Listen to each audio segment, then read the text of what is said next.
La première étape consiste à connecter le four à un réseau Wi-Fi. Une fois la connexion établie, il faut accéder à la section connecti.cloud. Il faut alors scanner le code ou copier le lien fourni sur l'écran du four pour accéder à la plateforme cloud et lier l'appareil à notre compte.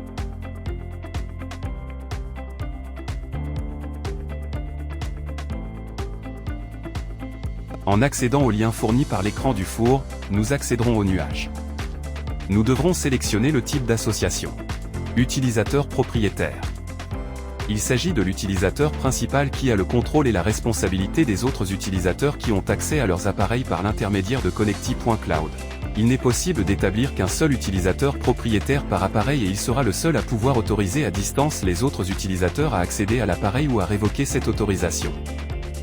Utilisateur invité est le mode d'accès prévu pour l'exécution de tâches de maintenance ou d'assistance sur l'appareil. Vous avez accès aux mêmes fonctionnalités que l'utilisateur propriétaire, à l'exception du fait que vous n'êtes pas autorisé à inviter de nouveaux utilisateurs ou à supprimer des utilisateurs existants.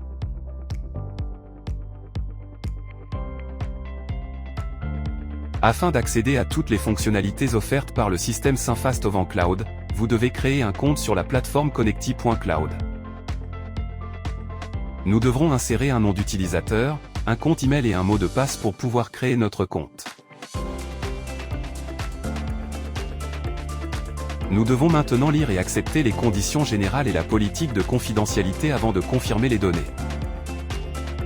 Enfin, il faut ouvrir le compte de messagerie que l'on a associé au compte et cliquer sur « Confirmer le compte ».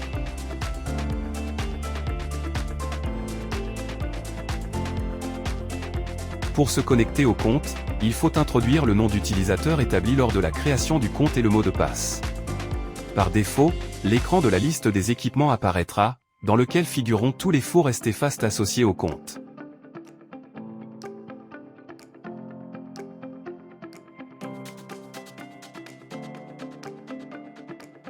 Dans le menu latéral du cloud, il est possible de naviguer dans différentes sections et options que nous expliquons ci-dessous.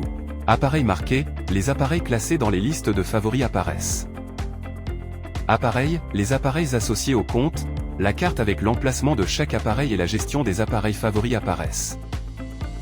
Liste des livres de cuisine, les listes de recettes que nous avons créées dans le cloud s'affichent avec la possibilité de les envoyer aux appareils associés au compte. Options spécifiques au modèle sélectionné, cet onglet apparaît lors de la sélection d'un appareil associé au compte et permet d'accéder aux informations et à la configuration spécifique de l'appareil.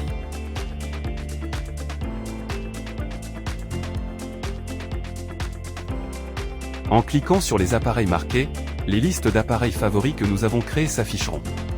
Nous pourrons cliquer sur chaque liste et afficher le menu dans lequel apparaîtront tous les appareils qui y sont classés, ce qui permettra d'accéder rapidement à la configuration des fours.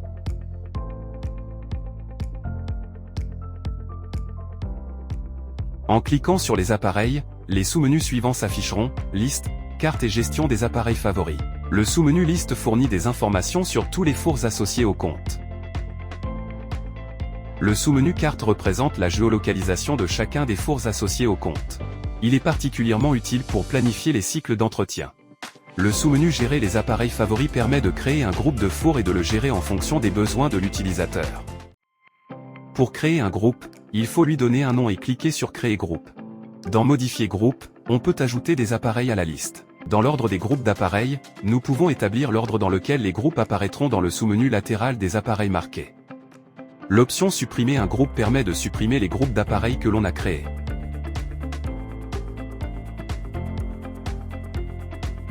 Dans le menu de la liste des livres de cuisine, les listes de recettes créées par l'utilisateur apparaîtront. Ces listes sont associées à l'utilisateur et non à l'appareil. En cliquant sur les livres de cuisine, on accède à la liste des recettes et on peut ajouter, modifier ou supprimer des recettes.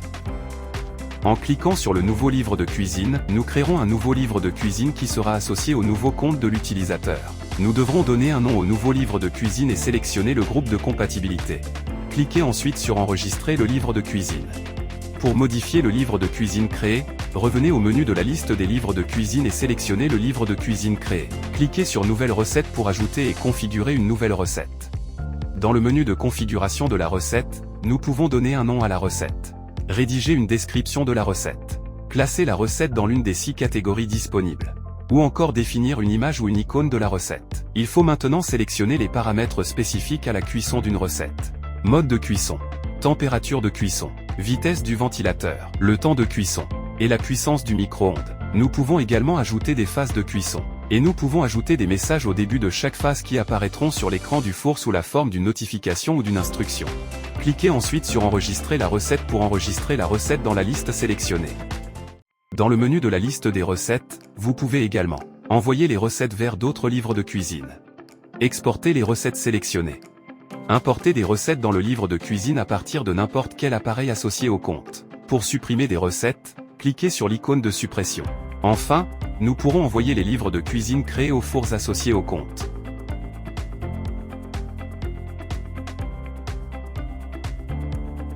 En sélectionnant un équipement spécifique, un menu s'affichera avec une série de sous-menus que nous expliquerons ci-dessous. Menu détail de la machine. Dans ce menu, nous aurons une série de données de base de l'équipement telles que numéro de série ou micro-logiciel installé, état de la connexion au four, dernière mise à jour effectuée, alarme du four, ou encore des statistiques et des graphiques relatifs à la consommation et à l'utilisation du four. Il existe également une section permettant d'envoyer des messages en temps réel à l'écran du four ST Fast. Ces messages apparaîtront sous forme de notifications sur l'écran du four.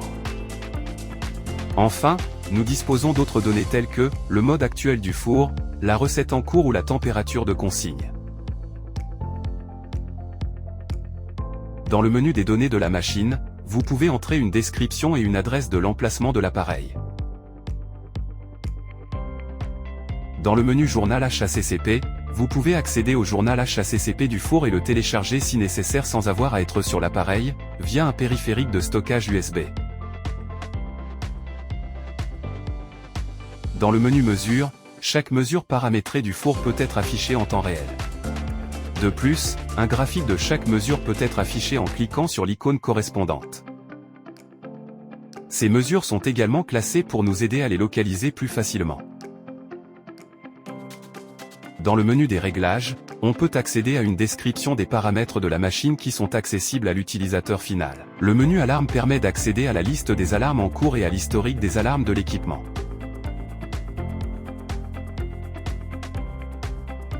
Le menu graphique permet de visualiser les différents graphiques disponibles pour le suivi de la consommation, de l'utilisation et d'autres données d'intérêt.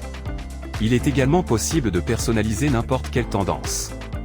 Le menu micro-logiciel et fichiers permet de visualiser la version du micro-logiciel et les langues installées dans le four. Il est également possible de mettre à jour à distance le fichier du logiciel. Le menu de la liste des recettes de l'appareil contient les programmes chargés dans l'appareil qui ont été préalablement chargés dans le four par l'utilisateur. Il est possible de créer, d'ajuster ou de supprimer des recettes dans cette section, en gardant toujours à l'esprit que les recettes par défaut ne sont pas configurables. Dans le menu de configuration des alertes, nous pouvons configurer une adresse de courrier électronique à laquelle nous pouvons envoyer des notifications d'événements ou d'alarmes qui se produisent dans l'équipement. Vous pouvez activer l'envoi de l'avertissement, modifier les conditions de l'avertissement ou supprimer l'avertissement. Dans le menu Journal d'activité, un historique des dernières opérations et des événements qui ont eu lieu dans l'appareil est détaillé. Ces données peuvent être exportées en les envoyant à une adresse électronique. Dans le menu Inviter un utilisateur, vous pouvez inviter d'autres utilisateurs à accéder à distance à ce dispositif particulier. Il est également possible de refuser l'accès aux utilisateurs qui ont déjà accès à cet appareil, tant que nous sommes un utilisateur propriétaire. Enfin, dans le menu des paramètres avancés, il est possible d'accéder aux paramètres avancés en entrant le code de l'appareil.